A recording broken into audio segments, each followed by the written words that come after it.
Hello everyone, welcome back to my channel. आज हम पढ़ने जा रहे हैं क्लास 5 की स्टेलर इंग्लिश बुक से एक न्यू पोएम जिसका कि नाम है ट्राई अगेन, जिसकी पोएट है विलियम एडवर्ड हिक्सन। वीडियो शुरू करने के पहले आप सभी को बताना चाहूँगी, कोई भी न्यू लेसन रिक्वेस्ट रहेगा अगर आपका, तो प्लीज़ मुझे इस ईमेल एड्रेस पे उस लेसन का PDF शेयर करें। मैं वो लेसन आप सभी के लिए जल्दी अपलोड करूँगी। चलिए अब पोएम की तरफ बढ़ते हैं। ये है हमारा आज का poem try again. So this is an optimistic poem. Optimistic means कि ये एक बहुत ही मोटिवेशनल इंस्पायरिंग पोएम है, हमेशा पॉजिटिव थॉट्स को आपके अंदर इनकलकेट करने के लिए। इस पोएम के माध्यम से हमें पोएट ये सिखाना चाहते हैं कि कोई भी परिस्थिति आ जाए जीवन में कभी हार नहीं मानना चाहिए। ये बिल्कुल मैटर नहीं करता है आप कितनी बार गिरे हो, आप कितनी बार हारे हो, चाहे चैलेंज कितना भी क्यों ना बड़ा हो, आपको हमेशा एक बात पे अमल करना है, जो कि है दोबारा कोशिश करना। पोएट हमें ये सिखाना चाहते हैं हमेशा कोशिश करते रहे, निरंतर प्रयास जारी रखें।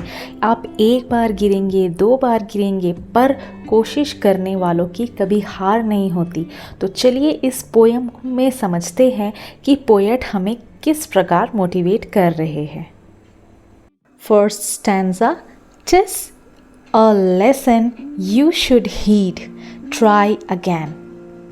पोएट कहना चाहते हैं कि ये लाइफ का एक ऐसा लेसन है जिसको कि आपको अपने ध्यान में लाना है।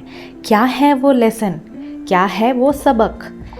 ट्राई अगेन, उस सबक का नाम है हमेशा कोशिश करते रहना, निरंतर प्रयास करना।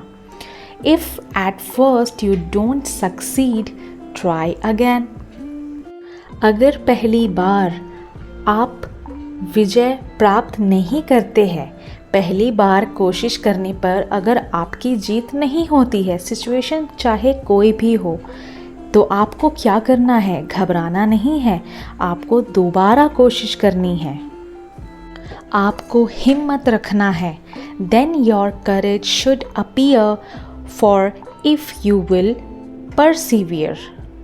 अगर आप हिम्मत रखोगे और अपने कार्य में डटे रहोगे तो आपके अंदर वो हौसला, वो हिम्मत आएगी कि आप दोबारा से कोशिश कर पाएंगे। You will conquer, never fear, try again. आप जीतोगे, बेशक आपकी जीत होगी, कभी भी घबराना नहीं है, नेवर फियर। आपको ट्राई अगेन करना है, आपको फिर से कोशिश करनी है। Next stanza, once or twice though you should fail, if you would at last prevail, try again। इस स्टैंजा में पोएट ये बताना चाह रहे हैं कि हो सकता है पहली बार में आप जीत हासिल नहीं कर पाए, पहली बार दूसरी बार भी आपने कोशिश की, आप जीत नहीं पाए। निरंतर अगर आप कोशिश करते रहेंगे तो किसी को नहीं पता है, शायद आप जीत सकते हैं। इसलिए हमेशा कोशिश जारी रखनी चाहिए।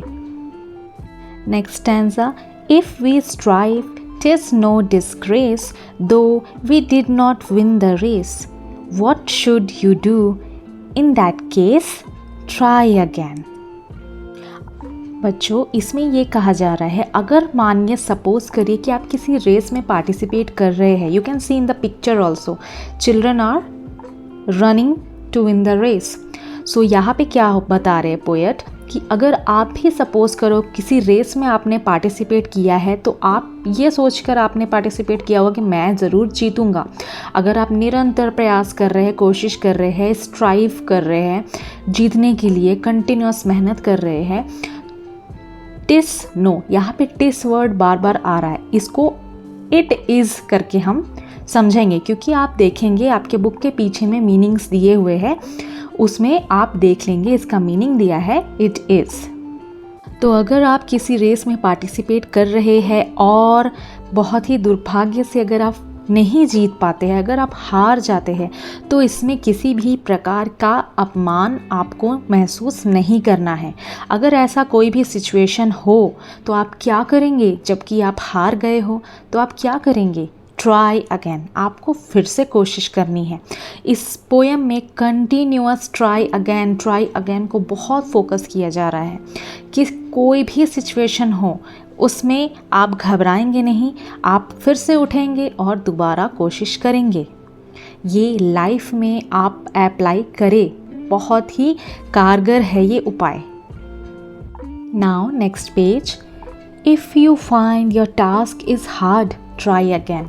अगर आपको ऐसा लग रहा है कि आपका जो काम है वो काफ़ी हार्ड है आपके लिए, कोई बात नहीं, हम फिर से कोशिश करेंगे उसको कंप्लीट करने की। सपोज़ करिए कि मैथ्स में कोई एक ऐसा क्वेश्चन है जो कि बहुत ही टफ़ है, जो कि आपसे सॉल्व नहीं हो पाया फर्स्ट अटैम्प्ट में या सेकंड अटैम्प्ट में, तो हम क्या करेंगे? क्या हम बुक बंद करके उसको बैग में रख देंगे हमेशा हमेशा के लिए? नहीं ना, हम उसको फिर से सॉल्व करने की कोशिश करेंगे। हम कोई दूसरा उसमें फॉर्मूला लगाएंगे, कोई दूसरा उसमें शॉर्टकट मेथड लगाएंगे या कुछ और वे में उसको सॉल्व करने की कोशिश करेंगे, पर आपको सॉल्व तो करना ही है। Time will bring you your reward try again. समय आपको उस चीज़ का, उस मेहनत का फल ज़रूर देगा जो कि आप बहुत दिन से किसी काम को करने के लिए कोशिश कर रहे हैं, इसलिए आपको कोशिश जारी रखनी है। सपोज़ करिए आपका कोई सब्जेक्ट में आपका मार्क्स कम आया था, तो आपको मैम ने कहा कि आप और मेहनत करो, इस क्वेश्चन आंसर को और अच्छे तरीके से लर्न करो, तो आपने वो कंटिन्यूअस उस सब्जेक्ट पे ज़्यादा फोकस किया। तो अगर आप किसी भी सब्जेक्ट के ऊपर ज़्यादा टाइम देंगे, ज़्यादा फोकस देंगे, तो क्या होगा? अल्टीमेटली आपको अच्छे मार्क्स आएंगे, क्वेश्चन पेपर आपके अकॉर्डिंग आएगा, आप पूरी अच्छी तरीके से सॉल्व कर पाएंगे। सो इस चीज़ को आप ऐसे रिलेट करके देखें। Next stanza, all that other folk can do, why with patience should not you, only keep this rule in view, try again. बाकी लोग अगर कर पा रहे हैं तो आप क्यों नहीं थोड़ा सा संयम रख ले, थोड़ा सा पेशेंस रख ले, थोड़ा सा रुक जाए और फिर से कोशिश करें। हमेशा इसी नियम को याद रखिए, इसी रूल को आप याद रखें। और क्या है वो रूल?